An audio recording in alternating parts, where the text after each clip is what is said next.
Everyone, welcome back to AsArt with Nick and John, and our guest and resident His Dark Materials expert, Kyle McGill. All right, so let's do a quick recap. So this is episode 2 of season 2, right? It's the cave. So they're crossing over to Will's world, which is maybe our world, I guess, the closest thing to our world. And she's on a mission, right? She has to go find answers because she wants answers for dust. And she's like, I got to find out about dust. And she asks the alethiometer, and it leads him to a scientist. And then they run tests, and then we see Will with his grandparents and stuff, which is a little different from the books. But anyways, we don't need to jump into that. And then they meet up again, and she's going to help him find his dad. Because that's what the alethiometer told her to do. Is she going to follow those rules? We'll see. All right, guys, let's jump into it. First thoughts? Let's go. Well, so I got to ask one thing so my wife caught up. She had finished season 1, and so we watched episode 1 and episode 2 of season 2. What happened with the Spectre or whatever coming up behind Will at the end of the first episode? They never followed up on that, right? I think it's just a tease. He technically can't see a Spectre yet because he's not old enough. So I think it was us seeing, because Spectres are there, right? Spectres were always there. Well, yeah, with only the adults can see actually, them, right? I know, like in the books, there's like a scene where they're talking about kids playing, and there's like an older kid playing. And the adults are like, whoa, he's surrounded by specters because he's about to be of age to become an adult, and they're just going to suck the life out of him. But technically, they're like, yes, like following the kid, like waiting to suck his blood or whatever they do. They are referred to as vampires. That's the closest thing that they refer to them as in the book all the time. Like the way they suck blood or suck the souls or whatever. They really remind me of Dementors. Kind of from Harry Potter, like because they like suck the. Yeah, that's what Kate said. She goes, "Oh, it looks like a Dementor." Yeah. Dementors. But so that's what those are. We're gonna find out more though, hopefully in the next episode or 2. Actually, it probably won't be the next episode. It's the episode after that, because there's a lot of stuff that's happening that I'm not gonna go into because that's spoiler territories. But we're gonna see a lot of that coming. Don't do it, Nick. Don't do it. No, I'm not. I'm holding back. I'm doing a good job, right, cool. Kyle? You are. You're really. So if you guys have watched our early episode or a long episode where we were talking about the difference between the books and the movies, Kyle had read his Dark Materials books a while back, and Nick, after we watched episode 1 last week, he's like, "I'm going to get these on Audible. I'm going to listen to them all." I'm like, "Okay," so he's pretty much through 2 books almost. Yes. I'm like, "Great, Nick, I am through 2 books. Seen this now? Yeah, I read this." And you know what? As a chain reaction, Nick inspired me to revisit the books as well. So oddly enough, I just got caught up with where the episode kind of left off today. In the book. So, quick question, a book thing. Funny. So, John, in the books, Will's grandparents aren't involved in the story at all. Did that they don't even show up like they did here? Because like I was kind of like, what's the point of even doing this? Because like in the book, when he goes off to do his thing, we don't even find out what he does. He's just like, I'll be back, and then it's all Lyra's story where she goes and she finds out how many dust things or how old the skulls are from the alethiometer. There's like this whole thing that goes. You know, one thing really quickly. No, I Will feel like does the go show out. Goes so quick compared to the books now. After reading the books, I'm just like, whoa, this is amazing how fast the episode goes by. Because like the book, there's so much detail, and now it's just like jetting through. But go for it, Kyle. Sorry, I think you had a thought. Yeah, I mean, in the book, we do get to see Will's side of his search. He calls the lawyer. Oh, yeah, right. He then goes to who else was it? He goes to another person, right? And essentially goes back to his house, right? To get the notebook, right?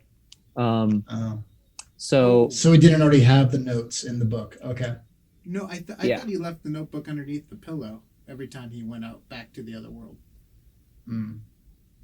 Right, but remember, in the beginning of the book, he had to go into the sewing machine in that special compartment to get it in the first place, right? That's right. Okay. Yeah. And then one thing that I liked about the book, so he calls the lawyer, and the lawyer's kind of like trying to question him, and he's like, you can't do this, and he's trying to just get information. He's like, is my dad alive? Is my dad alive? And the guy's like, I don't know. I haven't heard from him since he went on his thing. So like, no one knows his dad's really alive. I don't even think in the book they don't find out till way later that his dad's alive, because I don't think she even like consults the alethiometer. The whole thing is from the alethiometer is just like help Will find his dad. There's no saying like, I don't think they ever ask like the alethiometer for a direct answer like, is his dad still alive, kind of thing, to my knowledge. But yeah, but that's the thing. I mean, I don't know, like as the reader or the listener, right? It says help. Yeah, it essentially says help Will find his father, right? And that's true. We know the alethiometer tells truths, right? But you have to ask it the right questions, right? And I guess it could be interpreted that way, that he might find a body, right? But I don't know. As the reader, I'm like, he's gonna be alive if they're helping him find him, right? Because I don't know. That was just me. That's true, Nick. John, let's hear from a non-reader. I mean, a non-believer. I mean, I'm just kidding. Thanks a lot, man. Yeah, you know, I mean, it's funny that now that Nick, now that you're caught up and beyond where we are in this for the second book, it's funny how you're like, oh, there's so much detail they're skipping. Whereas in season 1, I'm sure, Kyle, you thought the same thing, but we thought it was a wealth of knowledge compared to, you know, what you would typically get in a movie, obviously, because you have so many more hours. But I thought it's been flowing pretty well. It's funny, now that they're spending time in the real world, these last couple episodes haven't felt nearly as fantastical, because they're not like the polar bears, and it's not everybody has a demon and things like that. But I've enjoyed the story. I feel like we're getting as much story as we did in season 1, at least, per episode. It's just not quite as fantastical based on the locations they're at now. Yeah, I mean, it's still great. I think they're doing a good job. There was just a lot of changes, like with the witches, and the whole like the way the witches, like, I think in the book they're already crossing between worlds. I think they have like one meeting, and then they're off on like a search kind of thing for Lyra. They don't get attacked or bombed. Like, I just think they're like, they meet and they're like, this is our mission. Let's go do our mission. And that, I thought that was very interesting too. So when Kate and I were when Kate and I were watching it, we were like, boy, you think these flying witches with their flying demons or familiars, whatever you call them, would have seen a bunch of slow zeppelins coming. Kate's like, can't they basically teleport? I'm like, yeah, they kind of got caught on that. Like, those zeppelins are not fast. We're not talking about F-18s or, you know. So yeah, like that's interesting, because I mean, in the books, it's weird. They don't necessarily, the Magisterium doesn't wage war directly on the witches, right? It's like they take sides and then they're implicated in these conflicts, right? Yeah. And it's like in the series right now, I was like, oh, that's interesting. They're doing bombing runs on the witches right now, where their clans meet and stuff. And because, like, you know, in the book, it's like the Magisterium must make way to the gate, and that's where they basically send the airships, right? So like, yeah, it's kind of interesting. I guess they're just doing that along the way, you know, because I guess they are technically, the witches are on the way to the gate. Yes. Right. And then one other thing too, Kyle, that I caught was, so I remember at the beginning of book 2, the witch, what's the main witch's name again? Serafina Pecola? Yeah, dude, amazing, perfect. Yes, she goes. And that last name, Lord Azural's like servant. She goes to like the house on top of the mountain, and she sees him there, and she gets information about that Lyra went across and stuff like that. But I was like, wait a minute, in the show they gave it to her mom, Mrs. Coulter, with the whole thing. I'm like, wait, he's not even supposed to be captured. He said he was going to guard that house until the day he dies, waiting for Lord Azrael to come back in the book. And then they throw this guy in a jail cell to give information to Mrs. Coulter instead of the witches. I'm like, whoa, they're really like, it's just like, whoa, I wonder like how it's gonna ripple. The small things that they're changing now is gonna ripple into the book later on.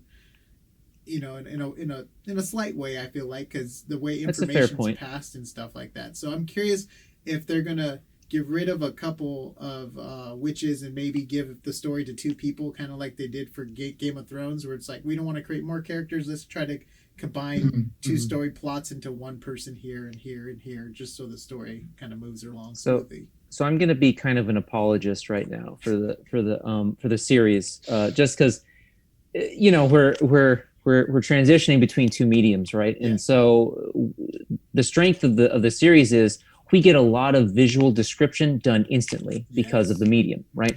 Whereas the books, it takes time, descriptive power to talk about, set the stage and like what they're feeling and stuff like that's already emoted on their faces and we can see it, right?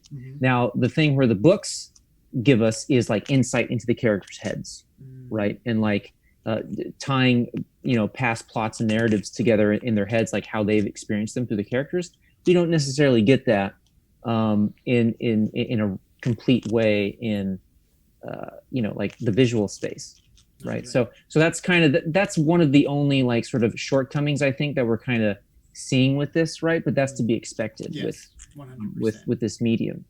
So I'd say that like they're doing a decent job, right? And I guess like for it to be entertaining and for stuff to work for television, they probably had to make some script changes. One thing I do like is actually I think they're nailing the slow pacing of Will and Lyra's relationship, right? Like it's just beginning right now, right? And like that in this episode specifically, when they're in the botanical garden and she like Will is really angry and he's about to leave and she takes his hand and she's like, and like you can tell in her eyes, she's like, okay, I'm going to tell him the truth. I'm going to tell him about the alethiometer, right? And then they kind of have that first sort of friendship sort of blossom. 100% correct. Yes, totally agree. And then one thing when I was reading the books too, when they talked about the cave computer, in my head, it was just basically a computer that they strapped two things to. Like, I just, like, you look at them, and then when I saw it, I'm like, whoa, she doesn't even have funding, but she can have access to a computer like this? Like, what the heck? Like, this is insane. Right. Well, what's interesting, though?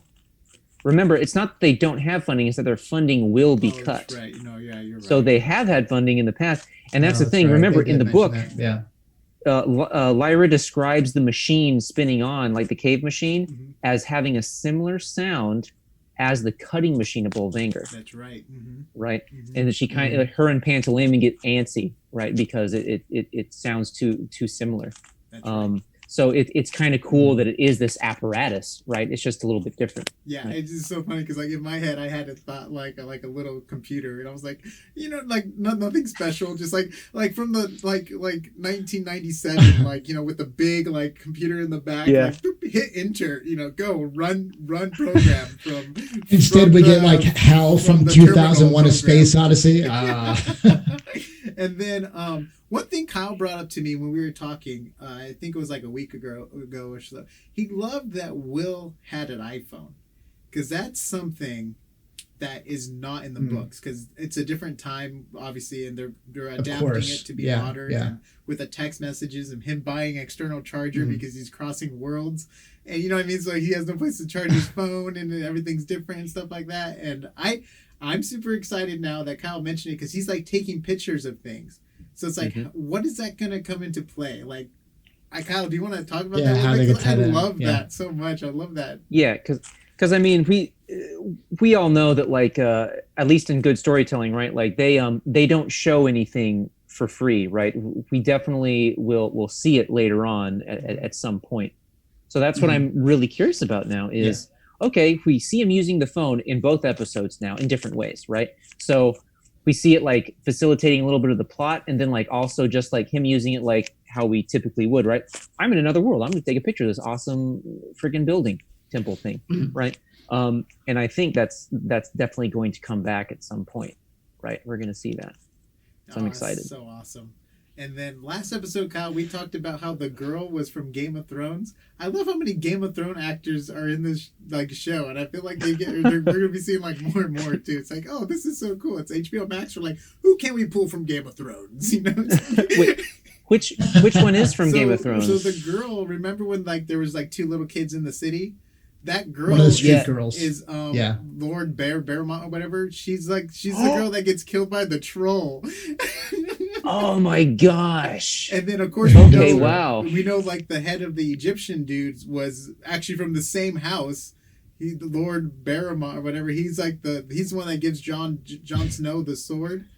And then that's right. Because he dies, she's like on the throne because he went to the Watch, and then his son abandoned it and he went with Daenerys. Anyways, this isn't Game of Thrones. But you're right. Yes, there are a lot of there's at least a couple or a few we've seen of the transplants. Yeah, and I just think it's so funny that they're both from the same house. Anyways, fun stuff like that. But John, I saw you had a thought right there. Throw it at us.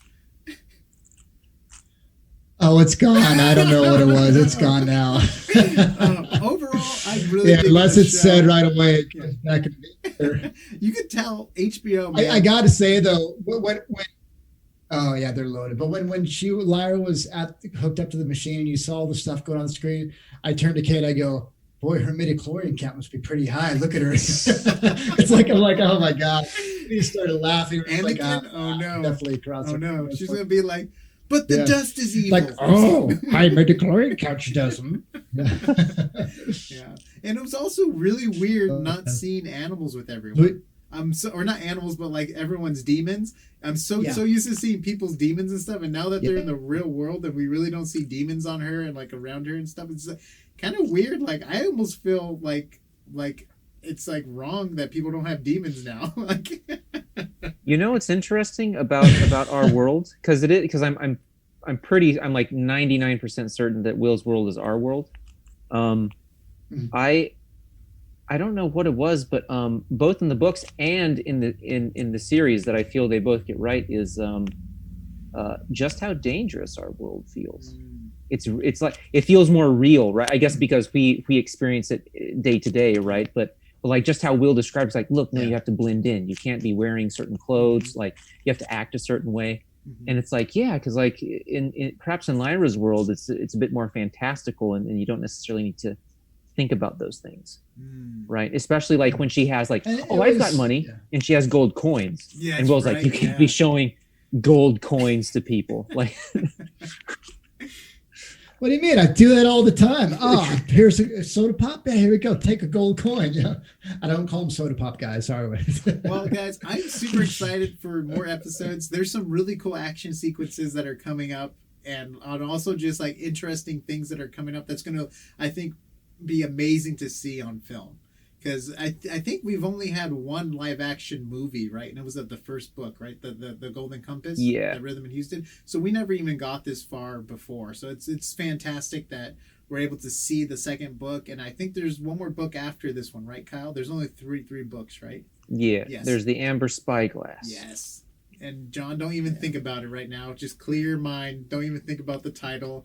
Just be in the moment and enjoy everything. Clear the mind. I'm going to be in between, and I can use the ethiometer, and I'll be set to go. You know, I'm going to show my midi-chlorian count as well. Yeah, that's also. But this will be fun, you guys. Something we're going to start doing is. I always thought it was funny in the book. The alethiometer has a voice. Like you hear it talking to Lyra in the book. Oh, interesting. And like you need to do this and then do this, but it's cool in the movie how you don't hear that. It's just her kind of saying it out loud, but it's so interesting because I'm so used to hearing that voice now. It was weird to not hear the voice tell her to go to the room and like see that. I was just like, oh, this is cool. And Nick hears voices. He's used to hearing voices now. That's great. But yeah, you guys, so something we're going to be incorporating. Obviously, whenever we have Kyle on, which he's always welcome, we're going to be talking about on a purposeful basis, not ahead of time, but okay, what did the book do differently than the episode did? And then, of course, if we can't get Kyle, if he's not going to gift us with his presence, and Nick is caught up as well, so we'll be able to get a little information of that. And all of you that haven't read the books, you'll be like me. You'll just be in the dark, and I'll be like just nodding.